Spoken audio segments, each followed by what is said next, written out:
Bismillahirrahmanirrahim. Assalamualaikum warahmatullahi wabarakatuh. Waalaikumsalam warahmatullahi wabarakatuh. Alhamdulillah wassalatu wassalam ala Rasulillah Sayyidina Muhammad ibn Abdullah sallallahu alaihi wa ala alihi wa sahbihi wa sallama tasliman katsira. Subhanaka la ilma lana illa ma 'allamtana innaka antal alimul hakim.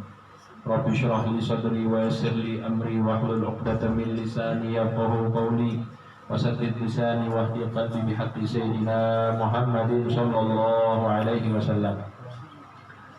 Hadratul muhtaramin, para jamaah sekalian yang semoga kita semuanya selalu dalam perlindungan Allah Subhanahu wa taala.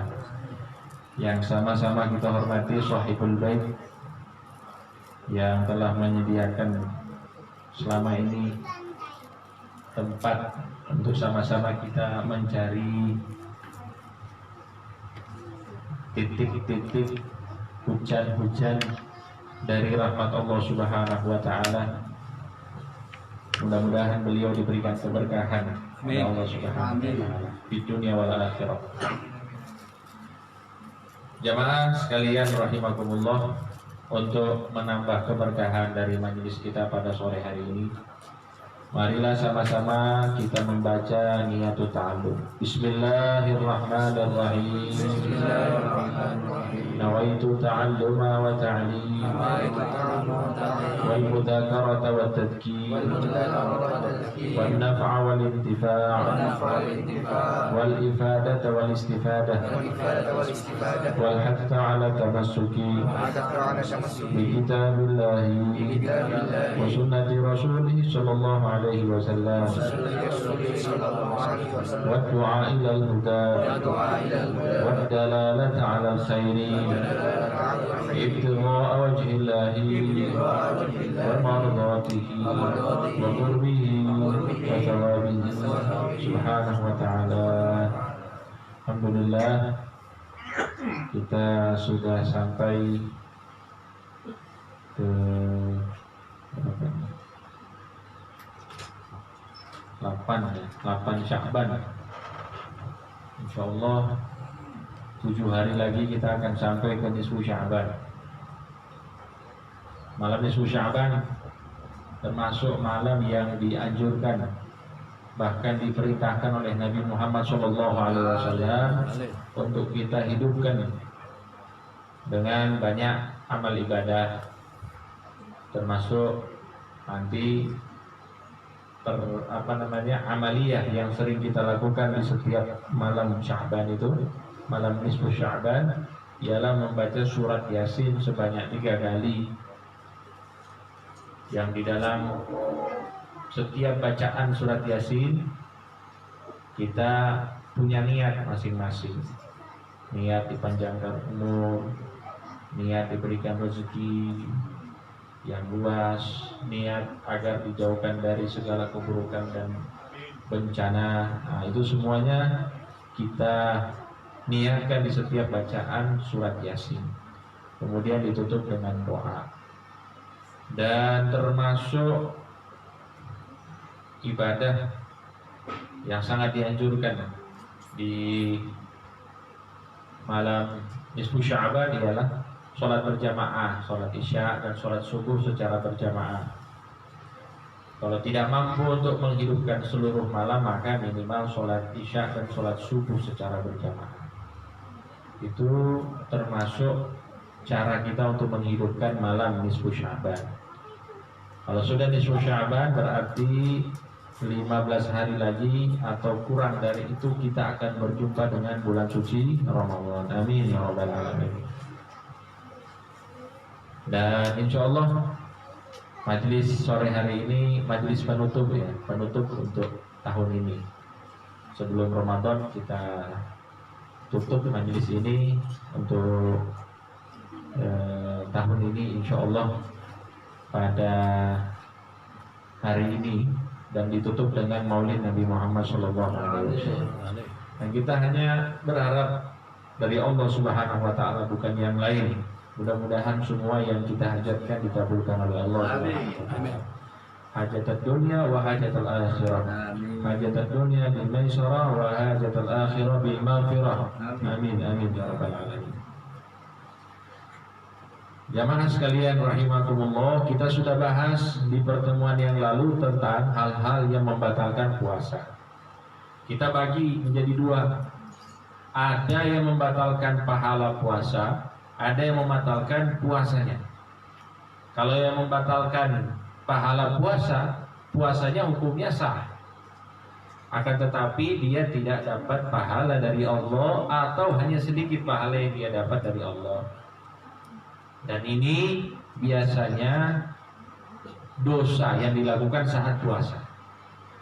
Dan dosa paling banyak yang dilakukan saat berpuasa itu ialah dosa lisan. Begitu juga dengan dosa pandangan. Nah, kedua dosa dari dua sumber ini kebanyakan ini dilakukan oleh kita. Maka kita sama-sama mengingatkan diri agar menjauhi maksiat saat kita berpuasa di bulan Ramadan. Karena kalau kita melakukan maksiat saat puasa, kita termasuk orang-orang yang rugi karena sudah capek-capek puasa, akan tetapi tidak mendapatkan sesuatu dari Allah Subhanahu wa ta'ala. Kemudian ada juga yang membatalkan puasanya. Dan sudah kita sebutkan ada beberapa di antaranya, yaitu murtad serta haid dan nifas bagi perempuan atau melahirkan. Misalnya ada perempuan hamil, dia puasa, dia sehat, dia puasa, akhirnya apa? Dia melahirkan di siang hari bulan Ramadan, maka di sini puasanya batal otomatis. Begitu juga dengan haid dan nifas. Hilang akal, baik dengan gila, baik dengan pingsan, baik dengan mabuk, itu juga membatalkan puasa. Berjima di siang hari, itu juga membatalkan puasa. Dan ini sebenarnya bahaya ini, jima siang hari. Lebih baik dihindari, karena hukumannya berat. Dia harus membayar kafarah, dan kafarah untuk kita itu ialah berpuasa 2 bulan berturut-turut. Jadi kalau misalnya dia puasa 50 hari berturut-turut, ternyata 50 hari ke hari 51 batal, maka seluruh puasa batal. Ulang lagi dari awal. Jadi berat sekali. Kemudian juga termasuk yang membatalkan, dan inilah yang menjadi pembahasan kita, masuknya sesuatu di dalam tubuh. Masuknya sesuatu di dalam tubuh, ya, dalam bentuk zat yang nyata, baik dalam bentuk cair, padat ataupun gas, dari lubang-lubang yang ada di dalam tubuh. Dan sudah kita jelaskan juga hukum suntik. Ini termasuk permasalahan ya. Saya ulangi lagi permasalahan tentang hukum suntik. Kalau misalnya suntik tersebut ialah dalam bentuk makanan, misalnya infus, maka batal. Tapi kalau dia dalam bentuk obat, di sini ada perbedaan di kalangan ulama. Kalau tempat suntiknya itu adalah tempat terdapatnya urat-urat besar, ya, urat-urat besar itu seperti tangan, itu berarti walaupun obat tetap suntik itu membatalkan puasa. Tapi kalau misalnya dia termasuk tempat yang tidak memiliki urat-urat besar, mohon maaf seperti pantat misalnya, disuntik di pantat, itu tidak membatalkan puasa kalau misalnya suntikan tersebut bukan makanan. Kalau obat itu boleh dan tidak batal. Kemudian juga kita sudah bahas hukum lendir. Apa itu? Ria. Balkon. Hah? Ria. Ria. Dahak. Dahak. Dahak itu kalau misalnya dia sudah sampai. Nah, ini coba kita perhatikan. Ini ada istilah tajwid ini. Ada makhraj, tempat keluar huruf. Ada makhrajul ha, ada makhrajul kha. Nah, kalau makhrajul kha itu di bawah leher, di atas ini, di bawah mulut langsung. Ini kha di bawah, kha. Kalau ha di bawah sini, ha.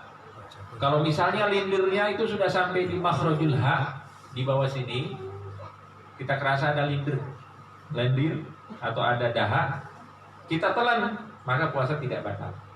Tapi kalau misalnya dahaknya sudah sampai di sini, di pangkal leher, maka kalau kita telan dahaknya, puasa kita batal. Apalagi kalau sudah di mulut. Kalau sudah di mulut, ditelan ya pasti batal. Jadi kalau kita berinteraksi dengan dahak ini hati-hati. Lebih enak itu sebenarnya dahak itu dibuang. Itu kalau untuk dahak. Nah, berbeda halnya kalau dia adalah air liur. Kalau air liur itu boleh kita telan. Dan diberikan alasan oleh para ulama di masyaqqatil ihtiraz minhu, karena sulit bagi kita untuk menghindarinya. Sedangkan agama Islam itu termasuk salah satu ciri-cirinya ialah memudahkan, la haraj, tidak menyusahkan. Al-masyaqqatu tajlibu taisir. Ketika ada kesusahan di dalam syariat, maka akan datang kemudahan. Orang ketika dia musafir, kemudian dia dalam keadaan berpuasa, dia diberikan pilihan oleh Allah, bisa melanjutkan puasa, bisa juga membatalkan puasa. Karena di dalam musafir itu, di dalam berperjalanan jauh itu ada kesulitan. Seenak apapun perjalanan, dengan perjalanan pakai pesawat atau pakai yang lain, tetap gak enak. Namanya orang berperjalanan itu pasti gak enak. Senyaman apapun kendaraannya pasti gak enak. Untuk itu dikatakan as-safaru nisful adab. Ya, berpergian jauh itu adalah setengah dari adab. Kalau zaman dulu, kalau kita mungkin ya nggak sampai setengah lah.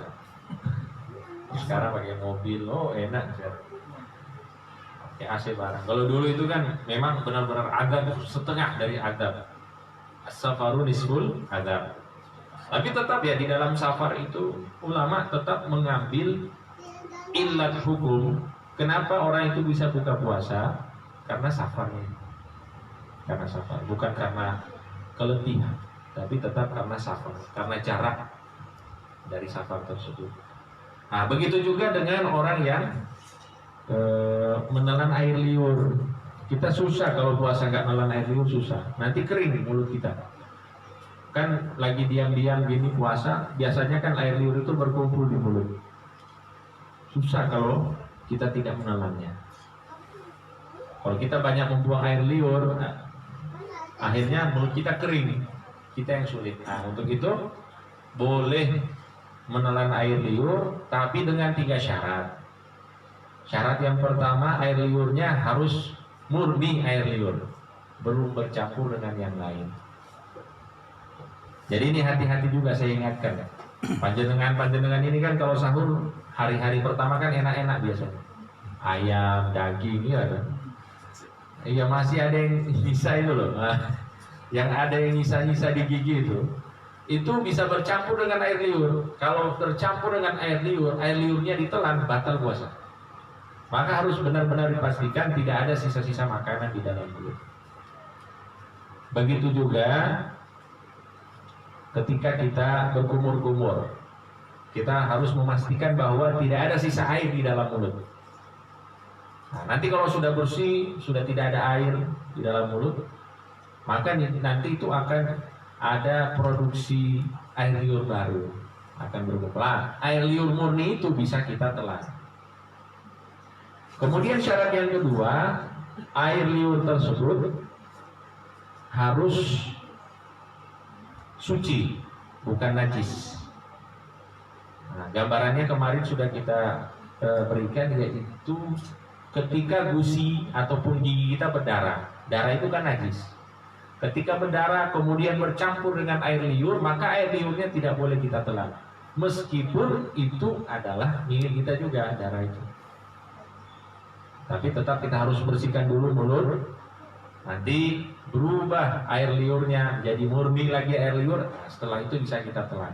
Tapi kalau ada campuran dengan najis seperti darah, maka tidak boleh untuk ditelan. Begitu juga kalau kita muntah, muntahnya keluarnya air, muntah air, muntah itu hukumnya najis.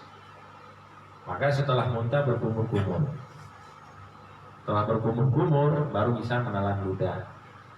Tapi kalau kita muntah tidak berkumur-kumur, maka air liur kita itu sudah bercampur dengan muntah.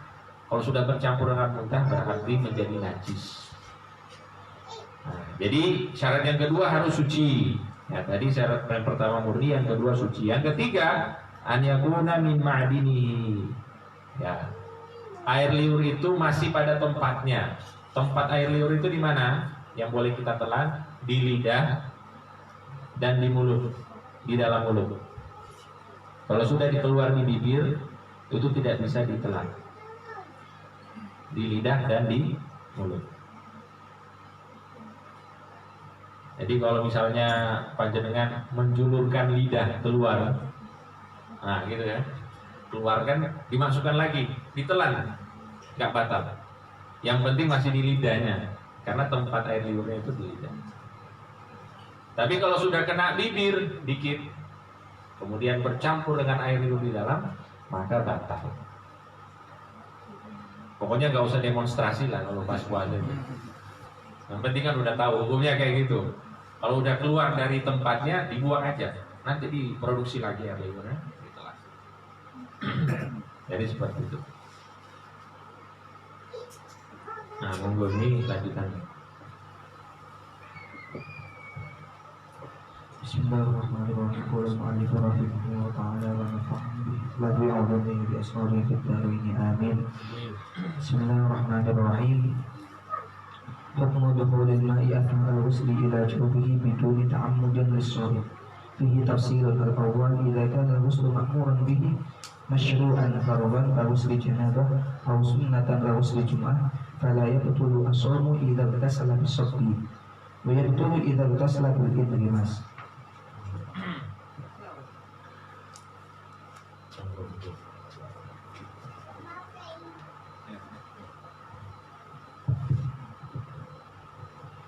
Ya, hukum masuknya air ke dalam tubuh saat kita mandi. Kita mandi nih saat puasa, terus masuk air ke dalam tubuh, biduni ta'ammudin, tanpa sengaja. Itu apa hukumnya? Lagi mandi enak, tiba-tiba ada yang masuk ke dalam tubuh. Itu apa hukumnya? Yang pertama, idza kana al-ghusl ma'muran bihi, kalau misalnya mandinya itu adalah yang diperintahkan atau yang masyru', seperti mandi wajib, au sunnatan, atau yang sunnah seperti mandi Jumat. Jadi mandinya ini ada perintahnya, baik yang wajib ataupun yang sunnah. Fala yabtulu shaumu idza tasala bisabbi. Maka kalau misalnya air tersebut masuk saat kita mandi dan cara mandinya kita itu dengan menyiram. Ya, mandi pakai ciduk lah. Mandinya pakai ciduk. Lagi mandi nggak sengaja mulutnya kebuka, masuk air. Nggak sengaja tadi. Tapi jangan dibikin nggak sengaja, itu beda lagi hukumnya. Ini benar-benar nggak sengaja, dia mandi masuk air. Nah, ini apa hukumnya? Tidak batal. Tidak batal. Kalau misalnya tidak sengaja. Dan mandinya pakai ciduk. Wa yabtulu idza tasala bil indimas. Tapi batal apabila mandinya dengan cara nyebur. Di kolam nyebur. Gak sengaja masuk air ke dalam tubuh, batal. Siapa suruh mandi kolam? Nah, jadi kita itu nanti rihlanya sebelum Ramadan bagusnya ini. Kalau mau nyebur bagusnya sebelum apa? Ramadan. Kalau pas Ramadan nanti batal semua ini. Ini kalau mandinya ini yang disyariatkan ya, yang masyru', baik yang wajib ataupun yang sunnah. Yang kedua, idza kana al-ghuslu ghairu ma'mur bihi ghairu masyru'. Kalau misalnya mandinya kita ini tidak ada perintah syariatnya. Oke, yang kedua ini mandinya tidak ada perintah syariat. Kagusli tabarrudin, seperti mandi untuk supaya dingin karena panas cuaca misalnya, au tangdifin, atau untuk bersih-bersih. Faya betulu shaumu idza sabaqahul ma wa illam yata'ammad.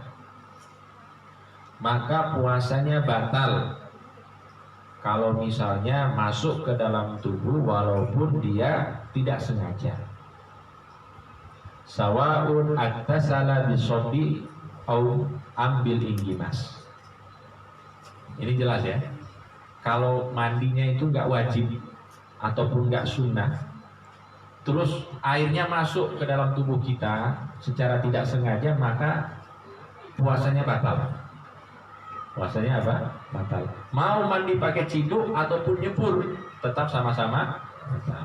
Tapi kalau yang tadi, kalau dia mandi pakai ciduk, puasanya tidak batal. Sebab apa? Sebab mandinya itu disyariatkan, ya, mandinya wajib ataupun sunnah.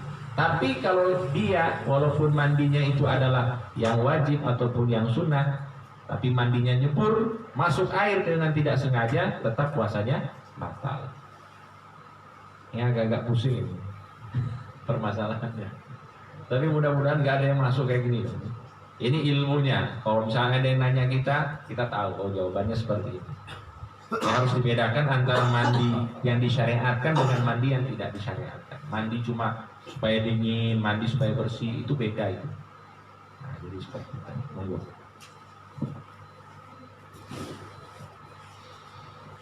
Maqamis al-hukmu idza sabaqahu al-ma' min ghairi ikhtiyarihi fil madmadah. Amithluha fil istinshaq fihi tafsirun. Al-awwal idza kanat al-madmadatu ma'muran biha mashru'atan fil wudu'i aw al-ghusli fananzur. In lam yubaligh fiha fala yabtulu as-sawmu idza sabaqahu al-ma'. In balagha fiha fa yabtulu as-sawmu idza sabaqahu al-ma' li'anna al-mubalaghata makruhatan min as-sawmi. Azani idza kanat al-madmadatu ghayra ma'murin biha ghayra mashru'atin bi an kanat sabiatan aw laysat fil wudu'i aw al-ghusli fayabtulu biha as-sawmu fa in lam yubaligh. Nah, tadi masalah mandi sudah selesai. Sekarang masalah kumur-kumur. Kumur-kumur, saat kumur-kumur nggak sengaja airnya masuk. Nah, ini kan permasalahan. Nah, bagaimana penjelasannya? Nah, seperti tadi, kalau misalnya kumur-kumurnya itu disyariatkan. Apa kumur-kumur yang disyariatkan? Misalnya di dalam wudhu dan mandi wajib.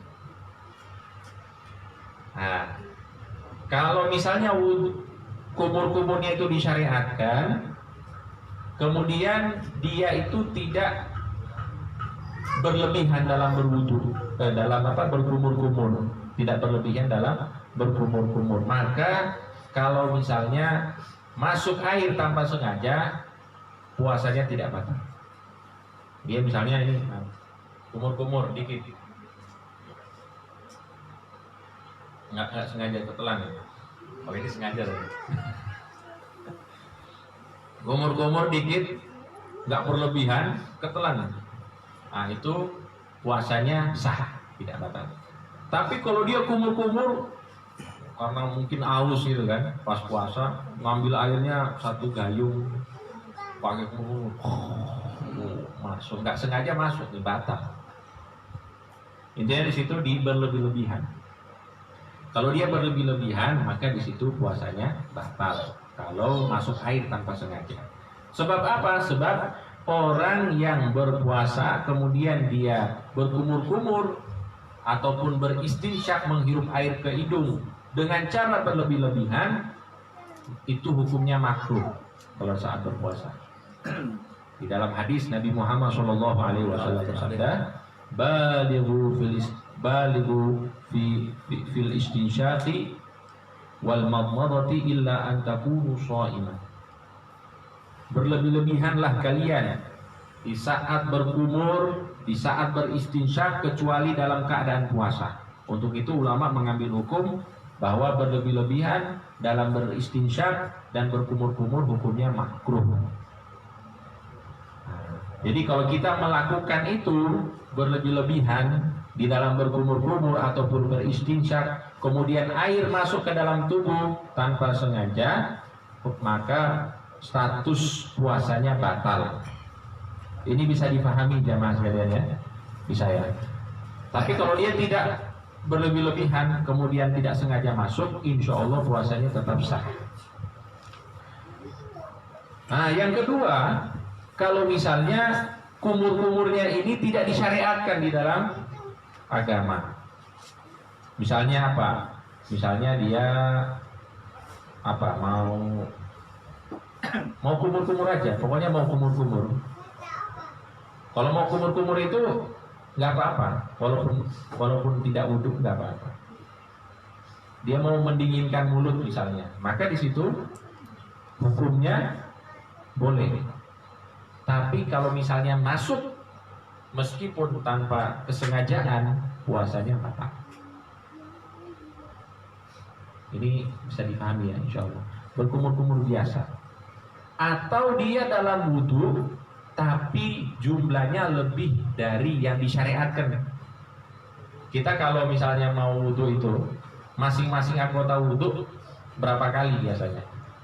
3 kan? Nah, kalau misalnya dia kumur-kumur saking hausnya 5 kali tuh. 3 ini nggak cukup ini, 4, 5. Ternyata yang kelima ketelan, nggak sengaja. Padahal dia tidak berlebih-lebihan, tetap puasanya batal. Karena di luar dari yang disyariatkan.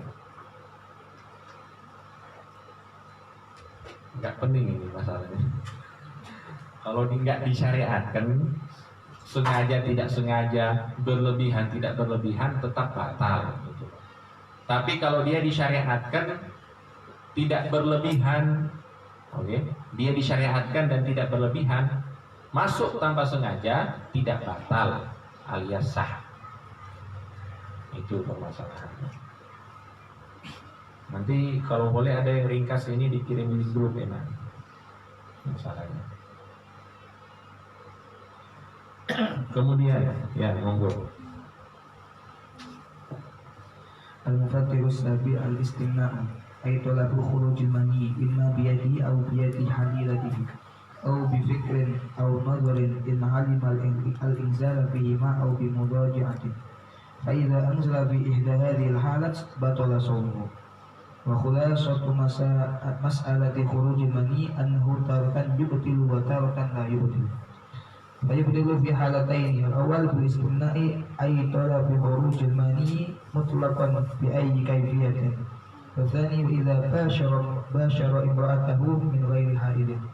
ولا يبطل في حالتين، الأول إذا خرجت من غير مباشرة كنظر أو فكر، والثاني وإذا خرجت بمباشرة ولكن بحائل. Nah, kemudian ini masalah selanjutnya, hal yang membatalkan wudu juga termasuk ialah keluarnya mani. Nah, keluarnya mani. Nah, ini keluarnya mani ini ada 2 pandangannya. Ada yang membatalkan, ada yang tidak membatalkan. Nah, ini bisa diperhatikan ini. Dia membatalkan kapan? Apabila sengaja dikeluarkan. Apabila sengaja dikeluarkan baik oleh dirinya ataupun oleh orang lain, misalnya istrinya. Itu batal. Kalau sengaja dikeluarkan. Yang kedua, apabila dia bersentuhan langsung dengan istrinya misalnya, kemudian keluar mani, bersentuhan langsung, kulit bertemu kulit, maka di sini kalau dia keluar mani, puasanya batal.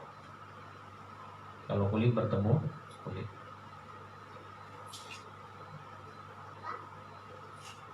Keadaan yang kedua tidak batal. Kapan itu? Idza kharaja min ghairi mubasyaratin. Kalau misalnya maninya itu keluar tanpa ada sentuhan. Karena dharin, seperti cuma melihat sesuatu yang menimbulkan syahwat, keluar mani, au fikrin, atau memikirkan. Dia memikirkan pikirannya ini udah nggak bagus, akhirnya apa? Keluar. Nah, maka di sini puasanya sah, tapi pahalanya wallahu a'lam. Jadi kalau kayak gini, kata Imam Ghazali, lebih baik tidur. Kalau udah mulai pikirannya udah nggak enak nih, pandangannya udah kemana-mana, lebih baik tidur, lebih aman. Lebih baik katanya selamat daripada celaka. Jadi dia tidak menyentuh apapun, tapi apa? Keluar seperti memandang ataupun memikirkan. Yang kedua, idza kharaja bi mubasyaratin walakin bihaqqin. Dia keluar tapi dengan sentuhan. Cuma sentuhannya itu ada batasan, tidak bertemu kulit dan kulit. Maka di sini tidak batal. Misalnya bersentuhan dengan istri, tapi ada pakai baju gitu. Bersentuhan baju dan baju, keluar mani. Maka di sini puasanya tetap sah. Yang batal itu kalau bertemu kulit dan kulit. Jadi seperti itu. Monggo.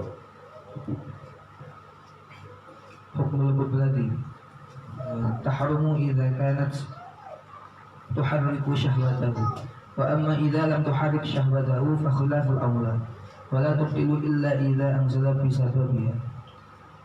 Al-mufakkir tsamin al-istiqa'ah ay talabu wa ta'ammudu khurujil qay'i fayubtilu walau kana qalilan. Wal qay'u huwa at-ta'amu alladhi ya'udu ba'da mujawazatil halqi walau ma'a walau lam yataghayyar ta'muhu walau launuhu.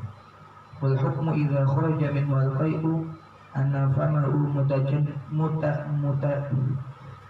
mutajannisun mutanajjisun fayajibu alaihi an yaghsilahu wa yubaligha fil madmadati hatta yanghusila jami'u ma fi famihi min al-had min haddihi al-zahir wa la yubtilu as-sawma idza sababahu al-ma'u ila al-jawfi biduni ta'ammudin lianna izalatan najasati ma'murun biha. Ya, sekarang hukum selanjutnya ini, hukum mencium pasangan. Ini apa hukumnya saat berpuasa?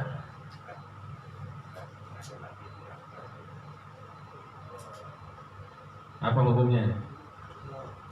Ada yang tahu? Mubah. Tahrumu idza kanat tuharriku syahwat. Haram apabila menggerakkan syahwat. Apabila menggerakkan syahwat. Ini untuk puasa yang wajib seperti Ramadan. Tapi kalau puasa sunnah tidak haram. Puasa sunnah tidak haram. Amma idza lam tuharrik syahwatahu fa khilaful aula. Kalau misalnya syahwatnya datar. Syahwatnya datar. Artinya walaupun mencium dia tidak bersyahwat, maka hukumnya makruh, khilaful aula. Wala tubtilu illa idza anzala bisababiha. Dan mencium itu tidak batal kecuali keluar mani karena mencium. Dia cuma haram tapi tidak membatalkan. Mencium ini ya. Karena apa? Karena dulu Nabi Muhammad SAW itu pernah mencium istrinya saat puasa. Pernah. Tapi diberikan keterangan oleh istrinya Sayyidatuna Aisyah, kana amlakakum li'irbi. Nabi Muhammad SAW yang paling mantap laki-laki menahan hawa nafsunya itu ya Nabi. Jadi meskipun mencium itu Nabi nggak tergerak syahwatnya sama sekali, murni menyenangkan istri. Menciumnya itu bukan karena syahwat. Nah, itu keterangannya. Untuk itu di sini ulama mengatakan bahwa haram hukumnya kalau menggerakkan syahwat, tapi tidak membatalkan puasa.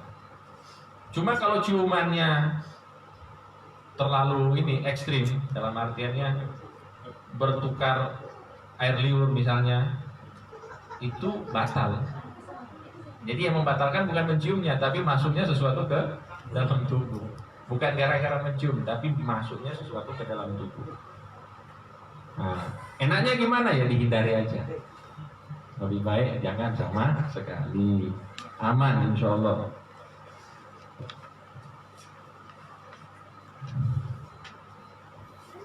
Ini berlaku untuk semuanya, yang muda, yang tua, semuanya sama. Jangan bilang saya sudah tua, nggak ada nafsu, tetap sama.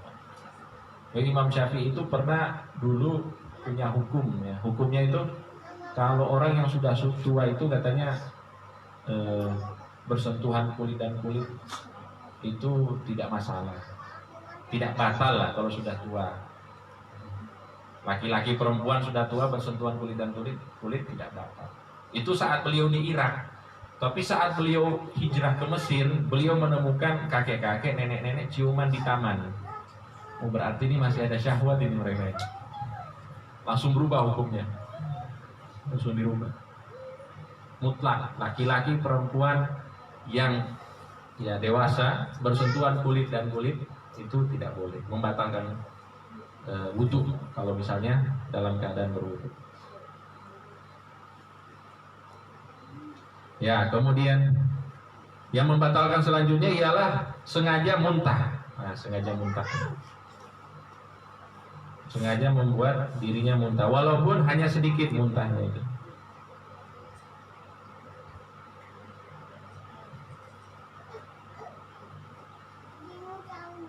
Beda halnya kalau misalnya dia muntah tanpa sengaja.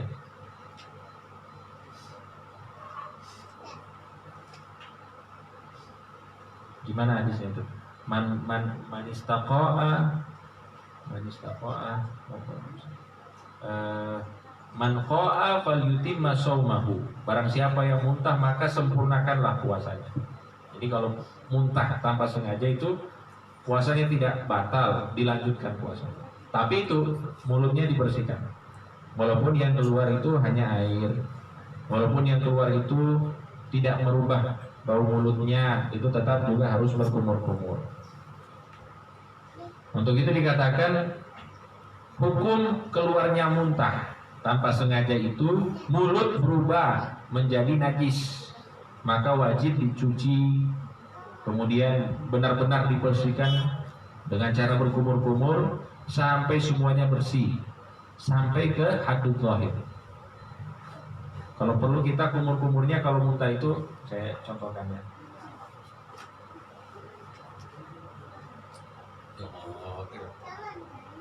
Sampai berlebih-lebihan tidak masalah. Kalau misalnya untuk membersihkan muntah.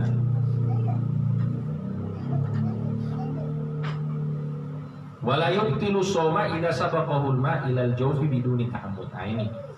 Tadi kan kalau kita hukumnya berkumur-kumur, kalau misalnya kumur-kumurnya itu disyariatkan, kemudian berlebih-lebihan, masuk tanpa sengaja, batal, iya kan?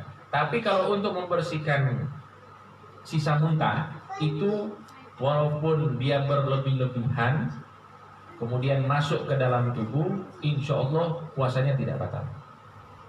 Ini khusus membersihkan muntah.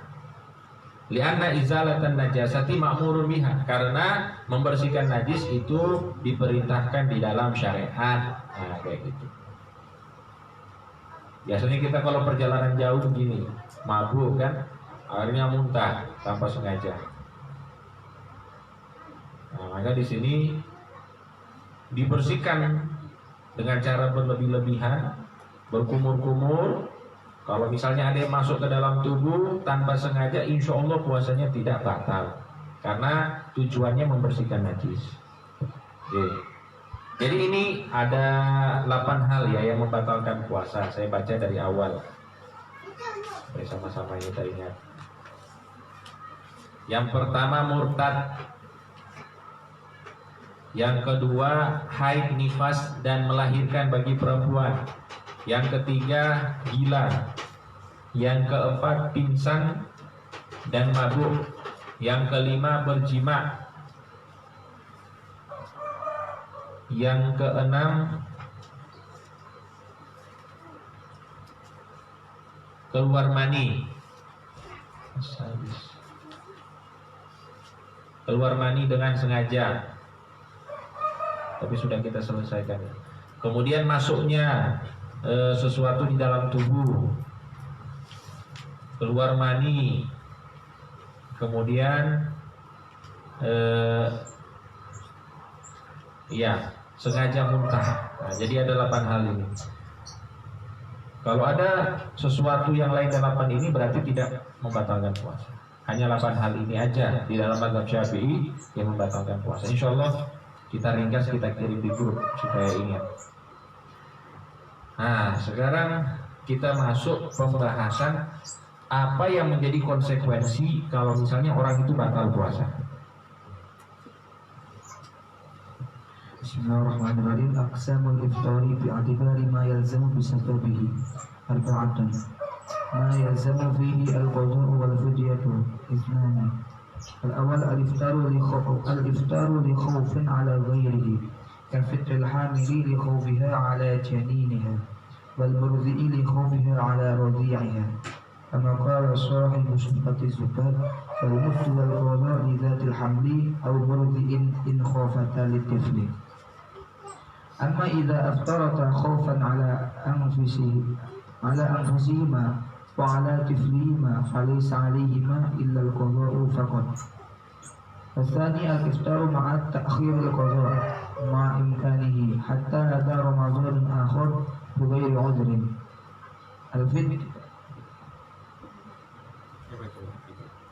الفدية هي مد واحد لكل يوم من غالب قوت البلد فتتكرر الفدية بتكرر السنين. Ya, ini konsekuensi yang pertama, yaitu wajib mengqadha dan membayar fidyah. Wajib mengqadha dan membayar fidyah. Yang pertama, dia membatalkan puasa karena takut kepada orang lain atau terhadap orang lain. Contohnya apa? Contohnya seorang ibu yang hamil. Kalau dia nggak makan, maka bayinya nanti terjadi kenapa-napa. Atau seorang ibu yang menyusui, kalau dia tidak makan, maka air susunya mungkin kurang gizinya. Maka di sini dia membatalkan puasa bukan karena dirinya, melainkan karena orang lain, itu karena anaknya ini. Kalau dia dalam kondisi ini, dia batal puasa, dia wajib 2 hal. Yang pertama ganti qadha, yang kedua bayar fidyah. Yang kedua bayar fidyah. Apa itu fidyah? Nah, fidyah itu makanan yang diberikan kepada orang miskin. Ukurannya apa? 1 mud. Ukuran 1 mud itu yang begini, 1 genggam. 1 mud. Kalau kita konversikan sekarang berapa ini kira-kira? Kalau 1 sok itu kan 2,5 atau 2,7 kilo kan? Berarti dia bahagi 4. Berapa berarti? 6 on ya? 8 on. Kurang lebih 8 kali 4 berapa? 3 kilo, 7 berarti 7, 6 atau 7 on. Nah, itu beras sesuai dengan makanan ahli badak atau masyarakat setempat. Kalau di Arab itu kan kebanyakan makannya terigu, ya roti. Jadi kalau ngasihnya itu ya terigu, tergantung masyarakat setempat. Kayak misalnya anak dulu di Sudan itu kita kalau bayar fidyah, bayar zakat fitrah itu ya bayarnya pakai terigu. Kita beli terigu, kita kasih ke orang miskin, selesai. Sesuai dengan makanan setempat. Nah, kalau di zaman dulu juga bahkan ada yang makanan pokoknya itu kurma, maka dikasih kurma. ukurannya seperti ini. Kurma ya macam-macam, bisa sukari, bisa apa aja lah. Yang penting kurma ukurannya apa? Satu mud ya. Itu diberikan. Nah, kalau kita beras itu ini beda ulama. Karena beras itu kan tidak bisa dimakan langsung. Sedangkan kalau kita lihat teks ayat itu dikatakan fafidiyatun ta'amu miskin. Fidyah itu adalah makanan untuk orang miskin. Untuk itu ulama beda-beda. Ada yang mengatakan ngasih bahan pokok aja. Ada yang mengatakan jangan bahan pokok. Bisa kayak beras tok. Emangnya kita makan beras tok harus ada apa? Lauknya. Maka tambah lauk. Apa lauk misalnya? Ya apa namanya? Telur atau apalah gitu. Atau yang lain. Ada yang mengatakan makanan siap saji. Kita pergi ke warung geprek misalnya, ketemu orang miskin, monggo, fidyah. Nah itu sudah fidyah juga. Jadi bisa dipilih salah satunya. Intinya ada perbedaan di kalangan ulama. Cuma yang disepakati ialah makanan masyarakat setempat yang ukurannya 1 mud. Kalau saya pengalaman itu fidyah itu bayarnya beras ditambah uang. Jadi misalnya istri 30 hari nggak puasa, dikasih beras yang kurang lebih sesuai dengan 30 hari itu. Misalnya kalau untuk aman ya 30 kilo dikasih, ditambah dengan uang 300.000 misalnya. Kan lauk ya hitungannya 1 hari 10.000 cukup lah. Telur sama apa gitulah 10.000. Atau mau lebih juga nggak masalah. Cuma itu untuk gambaran kita. Bagi yang meninggalkan puasa karena takut kepada orang lain. Dan ini sering dicontohkan seorang yang hamil ataupun yang menyusui. Jadi ini kebanyakan ibu-ibu. Kalau laki-laki jarang. Takut sama siapa kita? Ya sudah, kita aman lah. Tapi kalau misalnya orang yang hamil ini, ya, seorang wanita yang hamil ini ataupun yang menyusui ini, dia takut sama bayinya dan juga takut sama dirinya. Jadi dua-duanya dia takuti. Kalau saya nggak makan, saya nanti kenapa-napa, bayi saya juga nanti kenapa-napa. Jadi yang dia takuti 2 objek ini, dirinya dan bayinya. Maka di sini dia tidak wajib bayar fidyah, hanya cukup mengganti puasanya. Jelas ya? Kalau dia takutkan hanya orang lain, yaitu anaknya, maka di sini dia wajib 2, qadha puasanya, mengganti puasanya, dan membayar fidyah.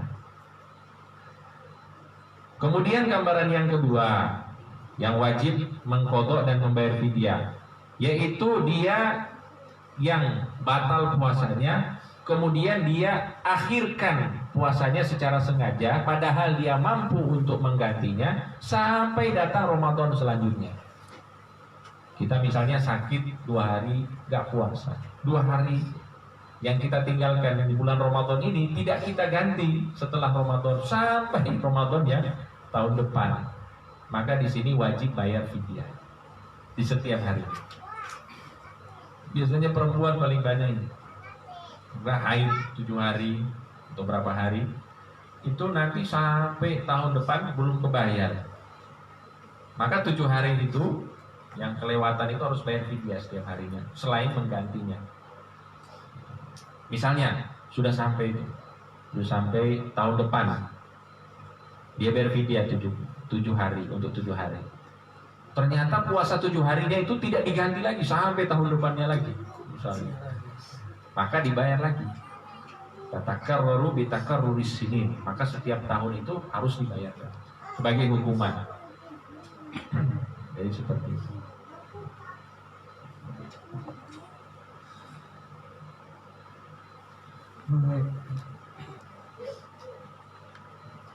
ما يلزم فيه القضاء دون الفدية كالمغمى عليه ونسي النية والمتعدي بفطره بغير إجماع. ما يلزم فيه الفدية دون القضاء كشيء كبير والمريض الذي لا يرجى برؤه. ما لا يلزم فيه القضاء ولا الفدية كفطر المجنون غير المتعدي بجنونه كما قال صاحب الصحبة الزبادي. Ya. Jadi itu gambaran yang pertama, dia wajib fidyah dan wajib qadha. Yang kedua, dia wajib qadha tanpa fidyah. Siapa itu? Seperti orang yang pingsan seharian itu. Dia pingsan seharian. Dari subuh dia pingsan ataupun dia koma sampai buka dia masih koma. Setelah itu dia bangun. Maka satu harinya ini dia tidak puasa. Puasanya batal. Nah, apa yang wajib bagi dia hanya mengqadha tanpa harus membayar fidyah. Atau orang yang melupakan niat. Dia saking ini enak buka puasanya enak, lupa niat, sahur nggak bangun. Akhirnya apa? Akhirnya dia lupa niat. Dia tetap puasa pada hari itu, dia menahan diri, tapi puasanya statusnya tidak sah karena tidak ada niat pada malam hari. Kita sudah jelaskan bahwa niat harus pada malam hari. Malam itu dimulai dari ba'da maghrib sampai sebelum subuh, itu malam. Harus ada niat. Kalau dia lupa niat, maka dia wajib qadha tanpa harus membayar fidyah. Kalau mau yang aman, seperti yang sudah kita sampaikan, niat di awal Ramadan. Saya berniat puasa 1 bulan penuh di bulan Ramadan tahun ini. Jadi niat secara umum. Nanti setiap malam niat. Ada satu malam kita lupa, insya Allah tetap sah dengan madhab yang lain. Bukan madhab Syafi'i, tapi madhab yang lain. Madhab Maliki. Dengan madhab Maliki sah. Tapi kalau madhab Syafi'i tidak sah. Tapi kalau dalam hal ini para ulama madhab Syafi'i membolehkan untuk berpindah madhab kalau benar-benar lupa. Jadi seperti itu ya. Kita niat di awal bulan itu pas tarawih pertama itu sudah niat. Saya niat puasa Ramadan awal tahun ini dengan niat bisa selesai. Jadi walaupun kita lupa niat, insya Allah puasa kita tetap sah. Kalau misalnya umur pun tidak sampai, insya Allah, tapi insya Allah sampai semuanya. Ba'do semuanya insya Allah. Bisa merasakan hari raya Idul Fitri juga. Itu insya Allah tetap dapat. Nah, itu ya. Wal muta'addi bi fitrihi bi ghairi jima', ataupun yang dia batal puasa tanpa jima'. Misalnya dia batal puasa karena sengaja muntah, maka dia wajib apa? Dia wajib mengganti puasanya atau mengqadha puasanya tanpa harus bayar fidyah. Nah, sekarang gambaran yang keempat, wajib fidyah tapi tidak wajib qadha.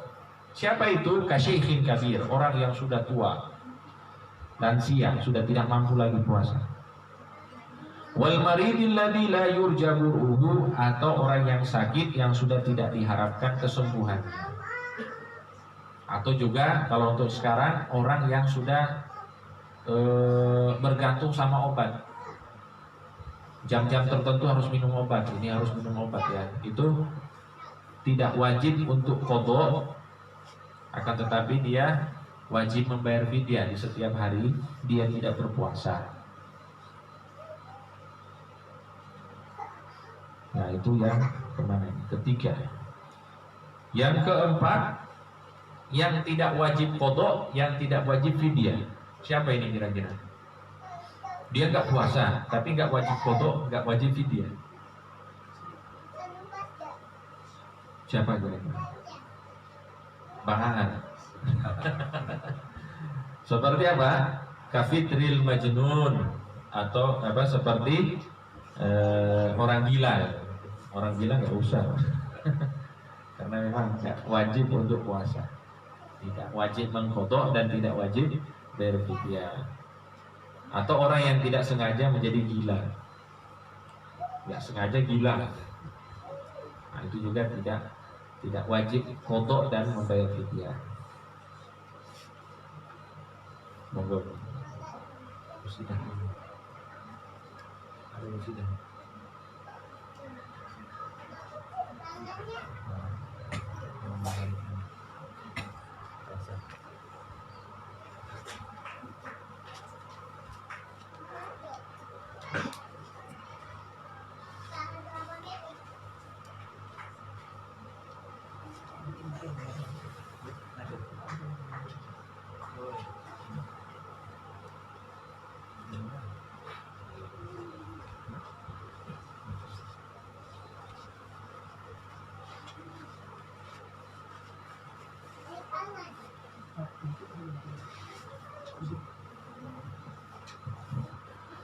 اللهم صل وسلم وبارك عليه وعلى آله. الله عليه. اللهم بارك لنا في رجب وشعبنا. اللهم بارك لنا في رجب وشعبنا. في رجب وشعبنا وبلغنا رمضان. في رجب وشعبنا وبلغنا رمضان. اللهم بارك لنا في رجب وشعبنا.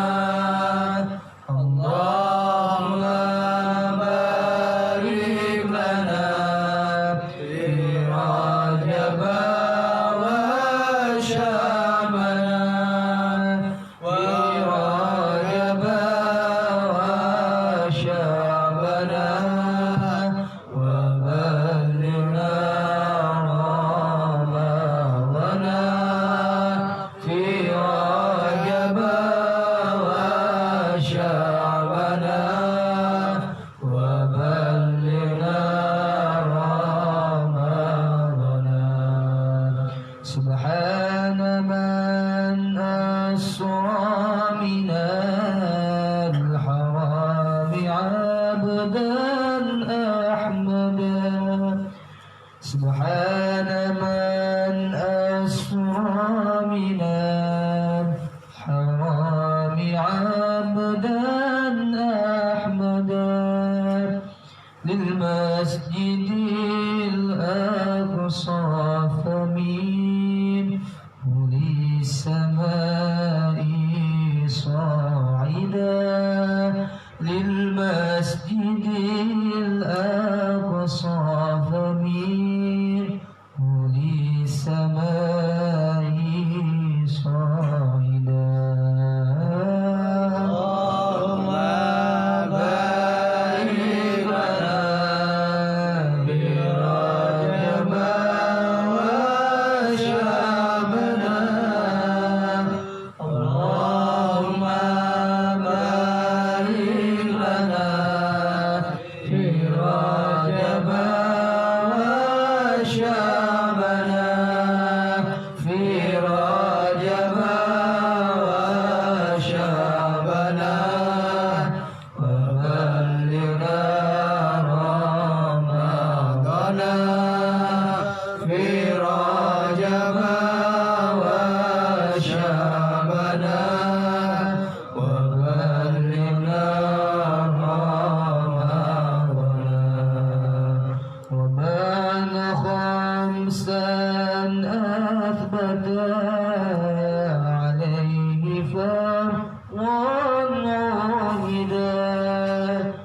ومن خمسا أثبت عليه فالواحدا. كذا جميع أمتي طوبى لمن قد ابتدى. كذا جميع أمتي طوبى لمن قد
jamaah sekalian rahimakumullah, begini insyaallah tentang keadaan orang-orang yang wajib qada tapi mereka juga wajib untuk menahan sampai buka.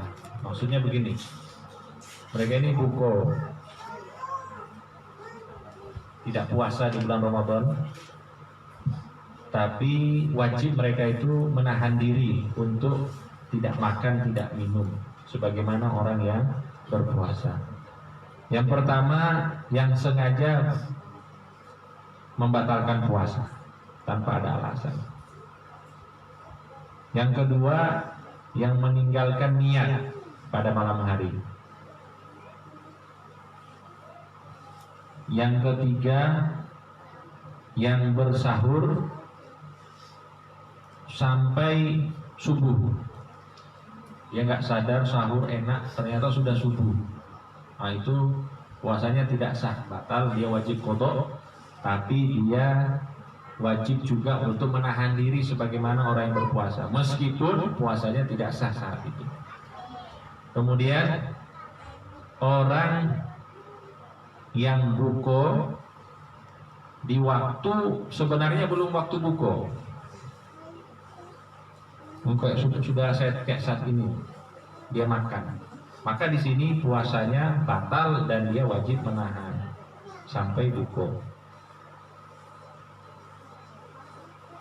Kemudian yang kelima, barang siapa yang puasa di hari ke-30 di bulan Ramadan, di bulan Sya'ban.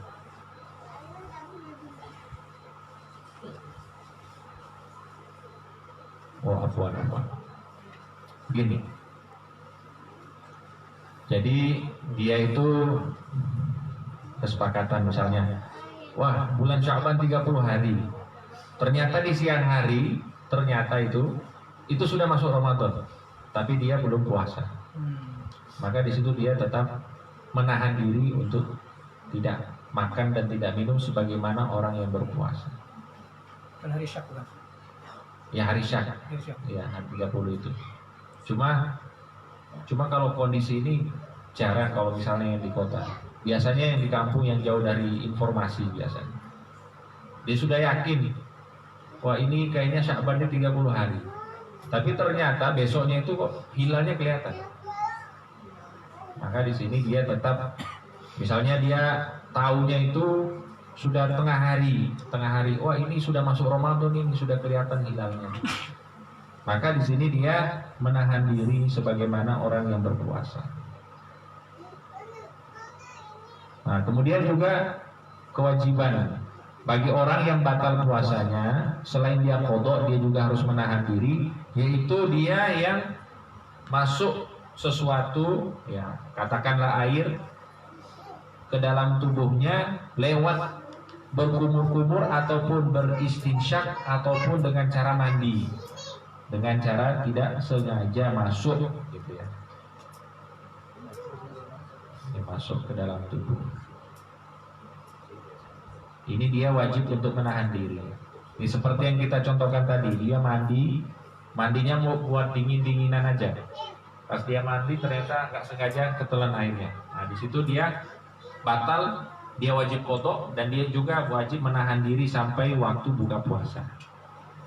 Nah sekarang keadaan orang-orang yang masuk sesuatu ke dalam tubuh mereka tapi puasanya tidak batal. Yang pertama, lupa. Ya. Tapi ini lupa, benar-benar apa? Lupa. Pertama, misalnya dia lupa, dia makan, akhirnya apa? Dia lupa, akhirnya dia makan. Saat dia makan, dia ingat, saya puasa, tapi belum minum. Itu beda urusannya itu. Ini benar-benar lupa. Dia makannya benar-benar lupa, minumnya benar-benar lupa. Kalau dia makan lupa, minumnya udah ingat, batal. Nah, yang kedua, orang yang jahil, artinya tidak tahu hukum. Orang yang tidak tahu hukum. Orang yang tidak tahu hukum itu ada dua. Yang pertama yang baru masuk Islam, belum mempelajari agama Islam. Yang kedua yang jauh dari ulama. Tapi kalau orang yang hidup di kota, mustahil nggak tahu hukum puasa. Setiap hari ngaji apalagi. Yang ketiga, dia batal puasanya karena dipaksa. Karena dipaksa. Misalnya, dia lagi puasa, tiba-tiba datang pencuri. Kamu sekarang minum, kalau tidak saya bunuh. Itu dia itu. Itu dia batalkan puasanya dan puasanya tetap sah. Tapi ada syarat. Syaratnya apa? Jangan ada syahwat dia untuk buka. Jangan ada syahwat dia untuk membatalkan puasa. Ini benar-benar murni dipaksa gitu. Tapi kalau misalnya kamu mana? Kamu minum. Wah, pas haus ini. Nah, itu batal ini. Ini benar-benar murni apa? Dipaksa. Benar-benar murni dipaksa.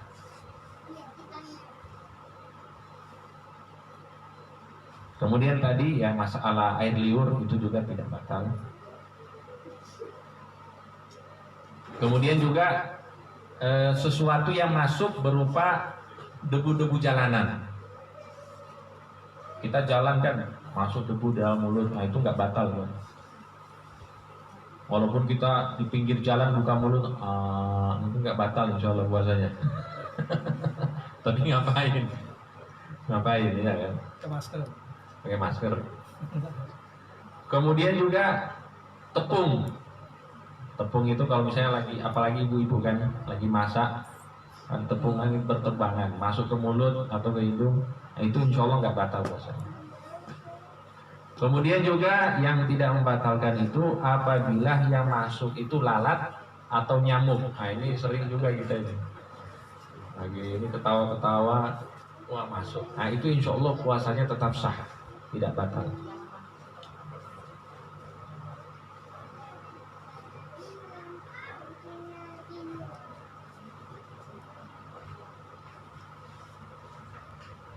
Jadi ini insya Allah yang paling penting insya Allah di dalam kajian fikih puasa. Insya Allah kita dapat ilmu yang manfaat. Amin. Bisa kita amalkan nanti saat di bulan Ramadan. Dan ya tinggal pembahasan tentang iktikaf. Tapi insya Allah ada waktunya kita bisa mengulang-ulang kembali ya, pelajaran iktikaf. Tapi yang paling penting itu yang tadi itu yang sudah kita bahas, dari hal-hal yang berkaitan dengan rukun syarat, kemudian hal-hal yang disunahkan, kemudian hal-hal yang makruh, hal-hal yang membatalkan, itu semuanya seharusnya kita ketahui, sehingga saat kita masuk bulan Ramadan benar-benar sudah siap untuk menghadapi bulan Ramadan. Nah, untuk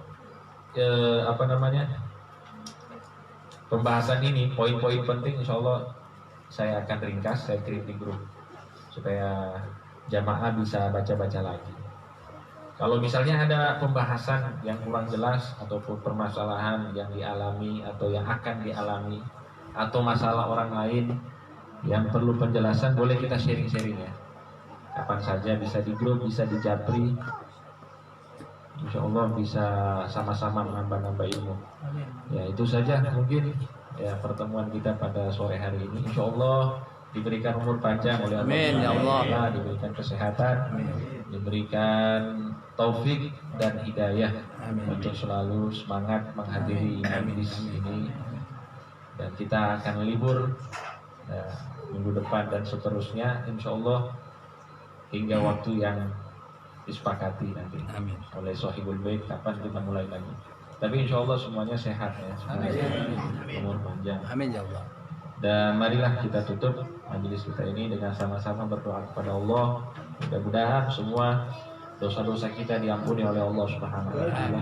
Dosa keluarga kita, dosa orang tua kita, dosa anak istri kita semoga diampuni oleh Allah, dan semoga kita semuanya mendapatkan rahmat dari Allah Subhanahu wa taala di dunia dan akhirat, dan semoga kita semuanya diberikan keberkahan oleh Allah di bulan ini sebagaimana Allah berikan di bulan Rajab, dan semoga kita semuanya disampaikan ke bulan Ramadan dalam keadaan sehat walafiat, dalam keadaan selalu taat kepada Allah, taat kepada Rasulullah Shallallahu Alaihi Wasallam, dan kita doakan untuk saudara-saudara kita, keluarga kita yang telah meninggalkan kita, mudah-mudahan mereka juga tidak diharamkan dari pahala bulan Ramadan.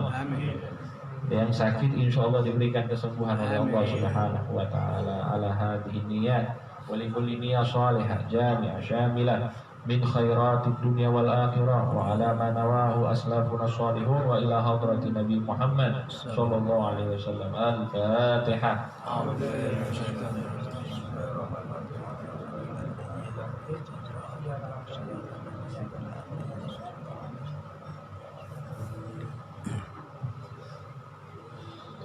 Allahumma salli wa sallim ala sayyidina Muhammadin miftahi babi rahmatillah adada ma fi ilmillah salatan wa salaman daimain bidawami mulkillah wa ala alihi wa sahbihi. Allahumma ja'al fi ta'atika farahi wa sururi wa fi mardatika jami'a umuri. Allahumma ya alim bihalati wa muttali ala sarairi wa niyati ighfir jami'a hajati waghfir dhunubi wa sayyati وتجاوز عن خطيئاتي وزلاتي وتقبل جميع حسناتي وسامحني فيما مضى وما يأتي واكتبني في ديوان ساداتي واسلك لي سبيل نجاتي في حياتي ومماتي. اللهم إني طامع في عطاء راغب في رضاك مستسلم للرضاك فاكتبني من أولياك واسلك لي سبيل هداك وألحقني بأصفياك. صلى الله على سيدنا محمد وعلى آله وصحبه وسلم والحمد لله رب العالمين. سبحانك اللهم وبحمدك أشهد أن لا إله إلا أنت أستغفرك وأتوب إليك. والسلام عليكم ورحمة الله وبركاته. وعليكم السلام ورحمة الله.